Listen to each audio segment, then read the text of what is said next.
Everybody see the screen okay? Yes. Yes, I can see it. Lovely. Well, greetings from Calgary. It's -26 outside. We have about 4 inches of snow, so you can consider yourselves very lucky right now, although we were out on a field trip only yesterday, so you can get away with almost anything here in Canada. Today, I'm going to be talking to you about trace fossils, and we're going to start off with a little introduction. Oh, here we go.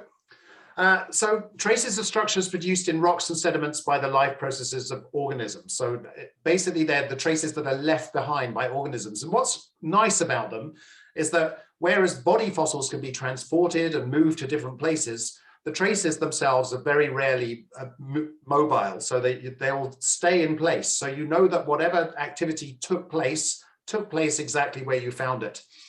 What I'm going to do today is to try and incorporate neo-ichnology, so modern traces with the fossil traces. So we're going to use modern traces and the behavior of modern animals as templates to look for fossil versions.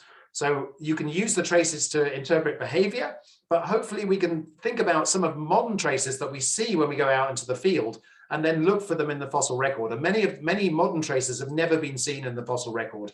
And I'm going to show you a few examples of new ones that you might consider looking for in the rocks. Types of traces include footprints, scratch marks and resting traces, feeding traces, coprolites and gastroliths, so dinosaur stomach pebbles, burrows on all scales, nests, and much more. So I'm going to try and show you as wide a variety of trace fossils today as we can. And there's just one word of warning. The more you get into trace fossils, the greater your imagination and the more that you'll see. And what you'll find is, hopefully at the end of this talk, you'll go outside and you'll start looking on the ground to see what kind of traces you can see. Just a note on the photographs, I've got them from all over the place. So if anybody's interested, just ask me for the references because I haven't referenced every slide. So we're going to go from simple to complicated. We're going to start off with the simplest trace fossils that you might see in the fossil record and work our way right up through into the vertebrates. But we're going to start off with basically with the worms, so the very simple burrows. And these are really kind of classic trace fossils. And there are many different types of burrows that are recognized in the fossil record. And the nice thing about these burrows is that you can use them to determine the depositional setting. So we're looking at an assemblage of different traces, different types of burrows with different forms. You can use those to get a very clear idea of what your water depth was, whether you're in a shallow marine or a river in setting, so that you can get a lot of information out of these fossils. And they're very abundant. So even when you're logging core, there's a good chance to see all sorts of fossils in the core. So when just looking at these examples here on the bottom left, and let me see whether I can just get my pointer here. Can everyone see the pointer there? I'll just trust that you can. Yes, so we'll start. I can see it, yes. Yeah. Okay, great. So we'll start with the bottom left here. So you can see this is an outcrop picture of chondrites with a hammer there for scale. But then when you look at these other fossils, these are all in core. And yet just that 4-inch sliver of core allows us to see and recognize different types of trace fossils. So these trace fossils here, these Tachycnuses, although they have quite a different habit, they are from shallow marine conditions. And the Thalassinoides is probably from a little bit more open marine. So you can start using these trace fossils to help you build up an idea of the depositional setting. One of my favorites is what I call the helter-skelter, which is Gyrolithes. And this is a spiral trace, probably made by some kind of polychaete worm or perhaps an arthropod. And some of them, you actually see little scratch marks on the outside of these surfaces. So what's happening here is that we've got this spiral burrow, you can see on the bottom right here, making its way down through the sediment. And then when you see it in section, so these are mostly from photos taken in eastern Borneo, you can see that you can get a cross section through this spiral burrow. And these are common in marginal marine environments. When you go into deep water, you go into a completely different set of trace fossils. And this is really relating to the feeding strategies, because what you have to remember is when you're looking at these burrows, a lot of them are created by animals who are desperate to try and find food. And it gets harder the deeper you go. The deeper you go into the water settings, then you find that there's less food down there. So these animals in deep water have developed these feeding strategies to try and process as much sediment as possible. So these ones here. If we look on the bottom left, we have this spiral trace here, which is from just above the KT boundary, actually very close to where the Alvarez did his work on the KT boundary. And there are some marl quarries in the area that have lovely examples of these zoophycus. And this fossil here, this feeding trace is about 1 meter across. We also have what are called meandriform burrows like this. So this one up on the top right here, Cosmorafi, where this animal is making its way backwards and forwards across the seabed, possibly informally, so possibly below the seabed surface, following an organic rich layer and feeding on that. Now, one of the nicest burrows from this sort of water depths is a fossil called Paleodictian. And this is an example here on the lower right, which you can see looks something like a beehive almost, with these hexagonal areas here. And we were never really sure quite what was going on with these traces. It was believed that they were agrichnia, so that's a type of feeding, a type of trace which is like a farming trace, like agriculture. So whatever creature is making these hexagons and then populating them with bacteria and then eating the bacteria when the bacteria have grown. So it's literally farming. It's almost like it's putting cows into a field and then eating the cows, but on a microscopic scale. So anyway, over the last few years, there's been more and more work in the deep marine environments and around the mid-Atlantic ridge. And we were very excited to see the DSV, the deep sea vessel, Alvin, actually discovered some modern examples of Paleodictian. And there was no idea that the animal was still extant. But unfortunately, although they found these hexagons on the seafloor, they still don't know what kind of animal made them. So we know that there's a farming animal out there, Farmer Giles, but we have no idea exactly what kind of creature it is that's making these traces. Trace fossil burrows are usually relatively small, but different environments can lead to them being different sizes as well. And this example here is a fossil called Diplocterion, which is a U-shaped burrow. And this is an example with a 2p coin here for scale. And you can see this U-shaped trace here. And this is made by an animal that's pushing sediment down beneath it and creating these meniscate traces, as they're known.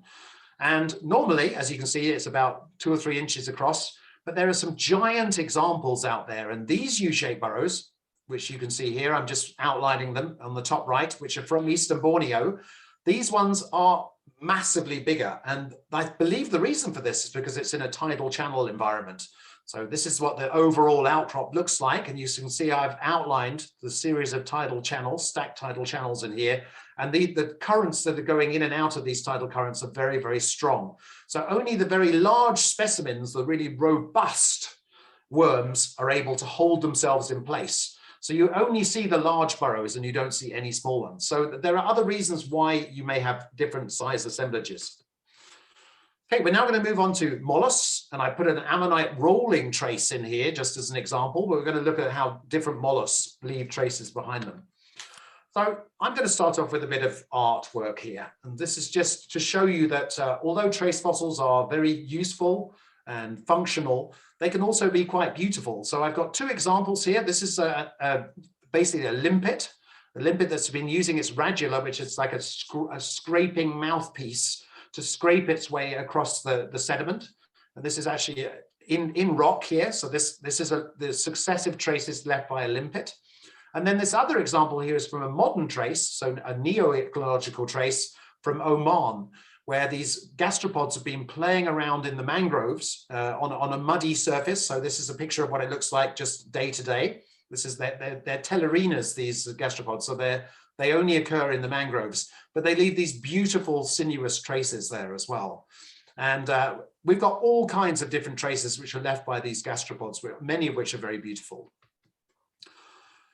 Bivalves also very good at leaving traces behind, and the particular kind of bivalve is a unionid. So unionids are freshwater bivalves. This is a picture on the lower left here of one in action.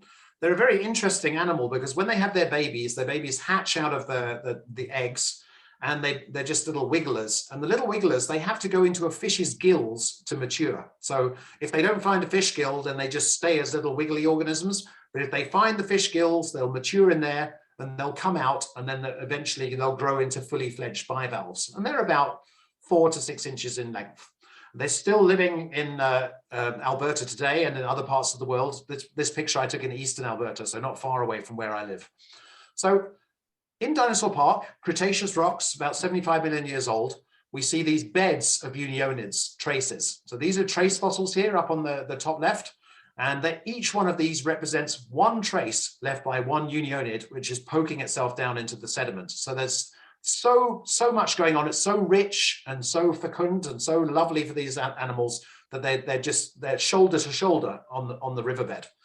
So anyway, they were living happily on the riverbed, and that they were actually living on this layer here, just down here. And then a big event happened. So a flood came along and it dumped about 30 centimeters of sediment on top of them. So this is the sediment that's been dumped on top of them. You can see that I've got a compass there for scale, so about 30 centimeters.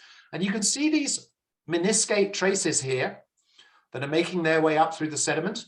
And this is the traces that are made by the unionids. So the unionids were living down here, and then when the sediment was dumped on them, they need to feed at surface. So they all climb their way up through the sediment to the surface, and they're all up here on the surface, enjoying themselves, back to feeding. But unfortunately, those floodwaters, which had dumped all of this sediment, the floodwaters then receded and left everything completely dry at surface. And so they ended up drying out and dying and just lying there butterflied open. So this is a picture of that top surface. So that's their surface up here. And you can see all of these poor dead bivalves that are left behind when the water level fell. And I like to imagine that we had some Cretaceous birds, Hesperornis, or some birds like that were coming down and probably pecking away at these fossils and eating them. Another example of unionid fossils is something that I found in Cochrane, which is just to the west of Calgary. And this is a completely new species. So this is an example showing you the type of unionid bivalves that you find in this locality.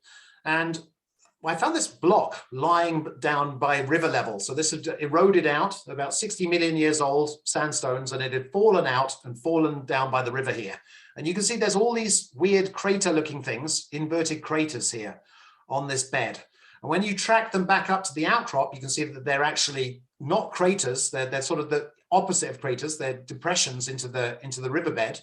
So there's a centimeter rule for scale. And so they have this kind of form here. I've just used a very handy tower here that's from somewhere in the UK to show you what the form of these fossils is like. So what's happening is that the unionids are poking their way down into the sediment and actually jetting water out of the bases of these structures to make themselves bury down into the sediment. And this may well relate to some form of protection to stop them being predated upon by other animals.